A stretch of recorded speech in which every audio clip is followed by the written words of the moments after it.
Puasa-puasa ni kan, kalau dapat buka ikan bakar memang padulah. Nak keluar ke bazar takut ramai sangat orang. Apa kata buat sendiri je kat rumah. Boleh makan panas-panas. Jom kita start. Nak buat sos ikan bakar ni, kena kisar bawang besar, bawang putih, halia, lengkuas, bunga kantan, serai dan buah keras. Kisar je sampai lumat dengan sedikit air. Dan lepas tu, mula-mula saya tumis dulu cili kisar ni dia sampai dia pecah minyak. Lepas tu baru saya masukkan bahan kisar. Biasanya saya masukkan separuh dulu, bagi dia pecah minyak dulu, lepas tu baru habiskan. Tambah gula nisan sebab dia kena rasa manis tau. Pes asam jawa dan siap.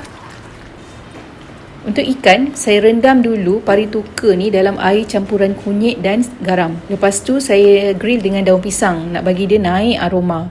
Pecik dulu sedikit minyak, lepas tu baru kita grill ikan. Lepas tu korang kena sapulah sos ikan bakar ni. Kalau boleh, sapu dua-dua, bahagian atas dengan bahagian bawah. Baru rasa dia meresap dan sebati.